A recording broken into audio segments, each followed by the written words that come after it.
Hey folks, back again for another vlog. This is the fourth pair of episodes I've done today, and the last, which is probably for the best. Because,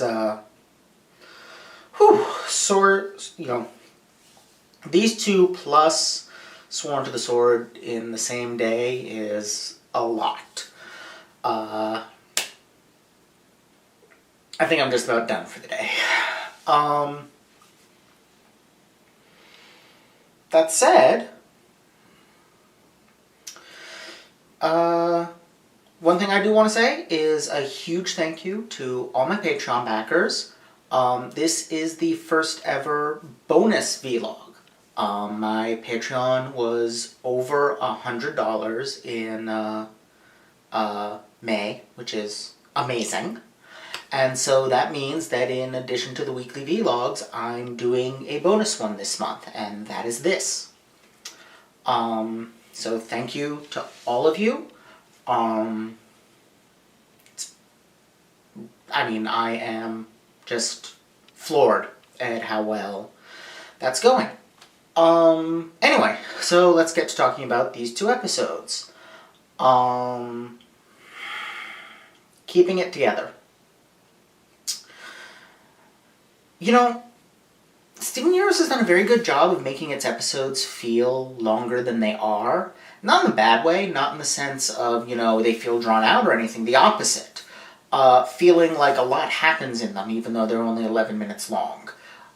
This episode is the first time where I felt like it needed to be longer. I feel like this was a fragment of an episode. Like, I wanted to see more of what Peridot is up to. I wanted to see more of Garnet's reaction, which seems to be a little bit cut off at the end. But then it occurred to me that of all episodes to be a fragment, this one kinda makes sense, doesn't it? Because this is very much an episode about fragmentation and fragments and fusion. Really, both episodes were about fusion. This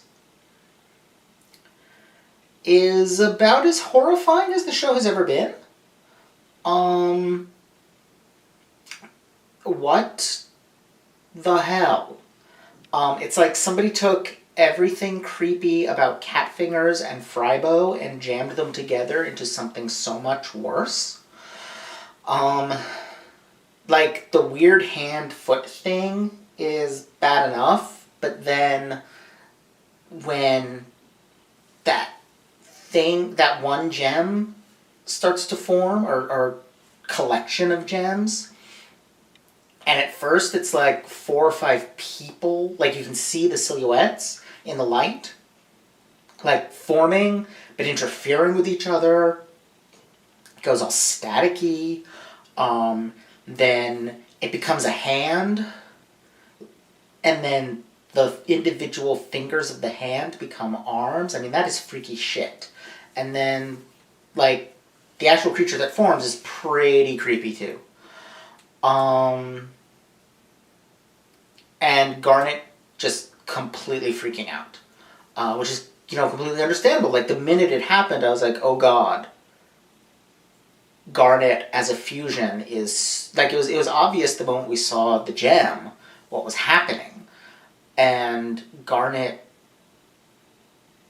being completely horrified and freaked out by it is completely understandable, because that's hidden her where she lives. That's the essence of who she is being perverted by the homeworld's quest for a weapon.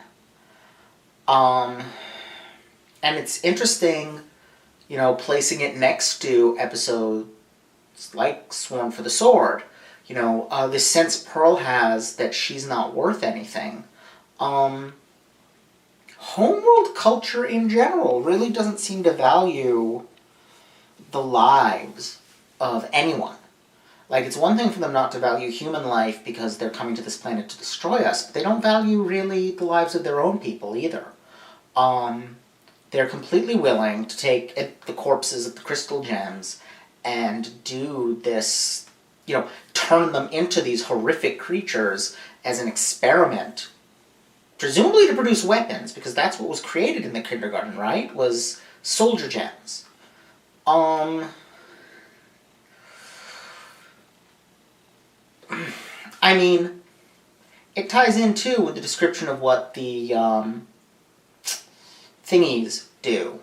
I'm blanking on what they call them in the episode, but they plant a gem seed into the earth, and then it sucks up the life from the planet. It's got kind of a necromancy thing going. It's sort of this life-sucking entity, and then you have them dabbling with sticking corpses together to create these Frankensteinian monsters. These horrible assemblages of body parts. Some twisted stuff. And Garnet, we have to assume, based on how Jasper regarded it, based on things Pearl said in early episodes, that Gem Society is not, the fact that it's being used as a metaphor for love, and specifically love between two women, or two characters who present as women, there's clearly a taboo against permanent fusion on Homeworld. And it's a taboo that Ruby and Sapphire were probably, whatever the Gem equivalent to growing up, they probably grew up with that. And they've had to, reject it to become Garnet, to become who they are. But in that moment, when they see this horrifying perversion of it, to have them separate, starting to separate in response, and having to struggle with, having trouble keeping themselves integrated, and then Garnet arguing with herself, being of two minds, she's fragmenting. The same way those fragments are jammed together, the same way the episode itself feels like a fragment of a longer story, she's coming apart. And yet, by the end of the episode, she seems to have it back together again. Because she's Garnet, knows what she does. Because it's easier to cope with things when you have support, and Garnet has built-in support. She's the incarnation of love between two people. She can do that. She can recover from things because she's never alone. But in that moment, she very nearly became two people who were alone. Multiple smaller women instead of one large woman. Yeah, watching these episodes in rapid sequence has produced some interesting connections between them.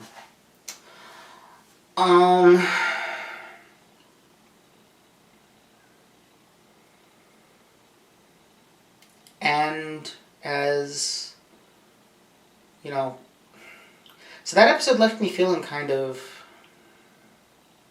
strange, because it did feel so fragmented. But I think that's the point. I think it's supposed to leave us feeling unsettled, and I think it's supposed to leave us with a feeling that it's unfinished. Because Peridot got away, and who knows what else she's working on that's so horrible. And we've also got another, fusion that's kind of wrong out there, which is Lapis and Jasper. Whatever their fusion is called. I don't know. I feel like that's going to be a big theme going forward. Certainly it was a big theme of these two episodes, because from there we go to We Need to Talk, which is a great title, because at first it seems to be referring to Greg's reaction to seeing Steve and Connie fuse in front of him. and needing to tell them the story, but really it's about we, all of us, humanity, need to talk, because fusion is a metaphor. The only real communication that's possible for us is talking. The only way to really know what another person is saying is to sit down and listen to them. And the only way to really be sure that they are getting, that you are telling them what you mean to be telling them is to tell them. We can play all the passive-aggressive, you should know this already games we want, but in the end, we have to sit down and talk to one another. That's our fusion. And Garnet recognizes that, because of course Garnet is love. Garnet recognizes what's happening with Rose and Greg when they sit and talk, that's fusion for them.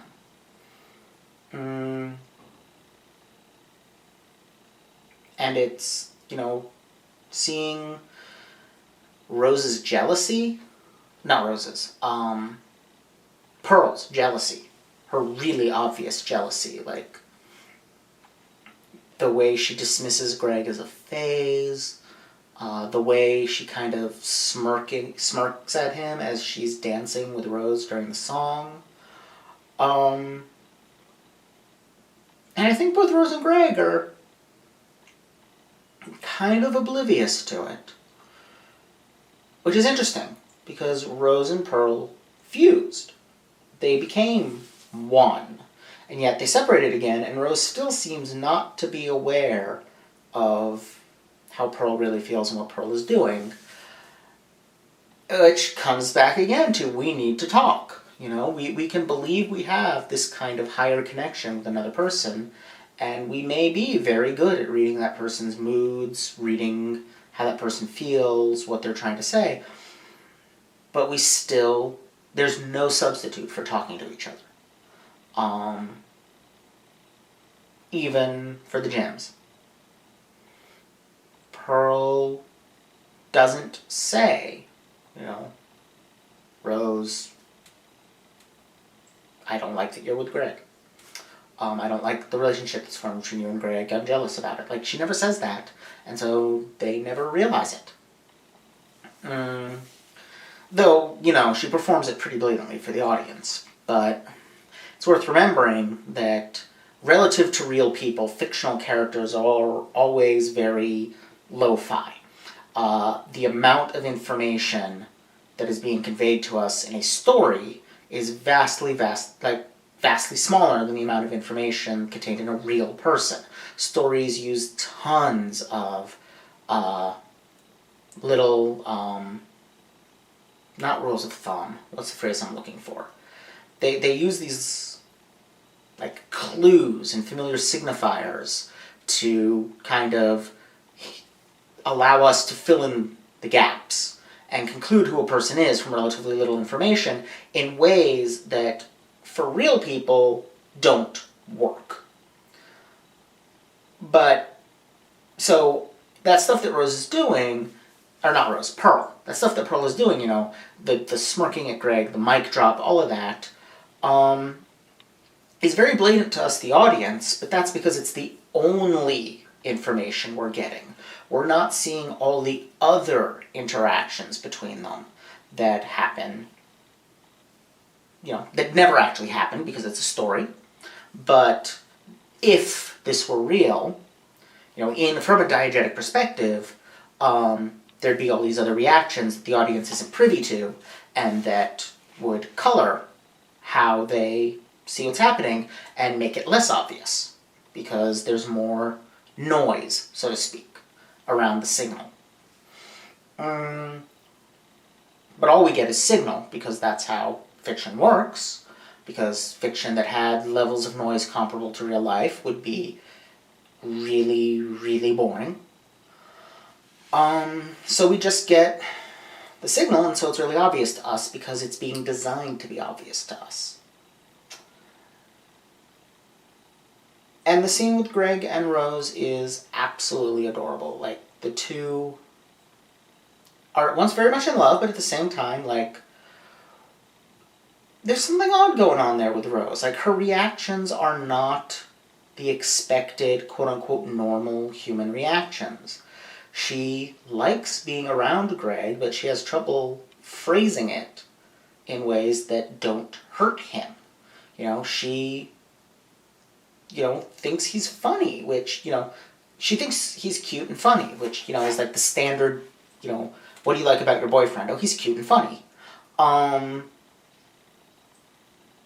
But she phrases it as him being hilarious, and as if she's laughing at him. She as if, he's something she's observing, as opposed to a person that she's relating to. And she talks about, in the song, she mentions how entertaining she finds him. And there's a brief flash of his face there where it's almost like he's not entirely sure how to take that. Because I think he's concerned about exactly what Pearl said, that he's a phase for her, that he's entertainment, that he's, something she's playing around with. And not being human, she doesn't understand that humans have romantic relationships and that that's what Greg wants. And she doesn't really understand those feelings, and she, they need to sit down and talk and communicate, because the signals they're giving are getting crossed because they're coming from such different perspectives. But the thing that really makes the episode is the ending. The thing that really makes the episode for me is Mr. Universe saying to Connie that she can come to him if she ever wants to talk to another human being about it. And Steven's reaction, like he has just in that moment realized that for all that he's passed as a human being his entire life, for all that gems generally see him as a human being, he's part human. He's not. Like, when Mr. Universe says, you ever want to talk about that with a human being, and does the human being's high five, that's explicitly not including Steven. And it's almost a reversal of the way that, like, Rose kept saying that Greg is a human being, that he doesn't understand her and she doesn't understand him. And it's the same thing here. Steven is realizing that no one completely understands him because he's, in a sense, alone. He's the only human gem hybrid that has ever existed, as far as he knows, that will ever exist. He's unique. And sometimes you can go a surprisingly long time knowing that you're not what you pass as, but passing so easily that you never really question it, never really stop to think that you're not part of the group, until suddenly at some point something happens and causes you to become aware of it. And there sometimes come these moments where people will forget that you're not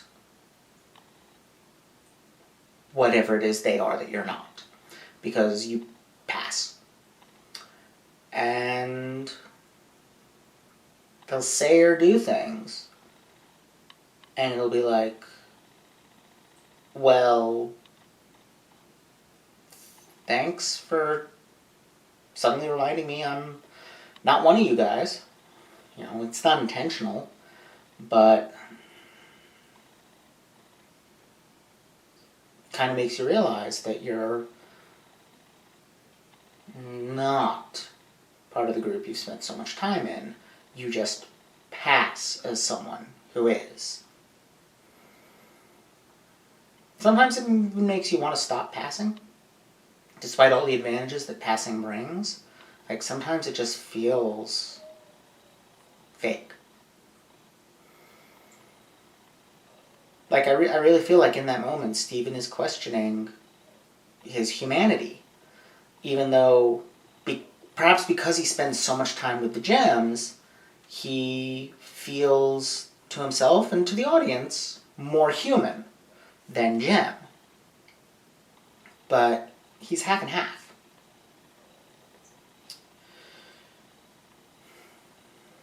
You know, so in that moment,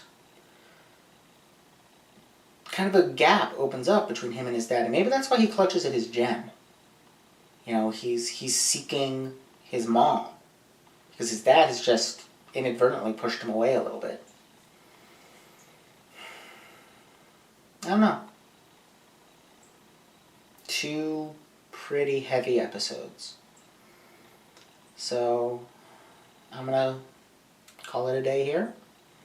I think there's one more pair of episodes for this month, but I'll leave that for later in the month to record. Once again, thank you everyone who backs the Patreon for backing. Everyone who watches these videos, thank you for watching. Subscribing, sharing, whatever it is you do, commenting, whatever. I'm grateful to all of you. If you'd like more bonus videos, check out the Patreon. The higher it goes, the more videos I do. Otherwise, I'll see y'all next time. Bye.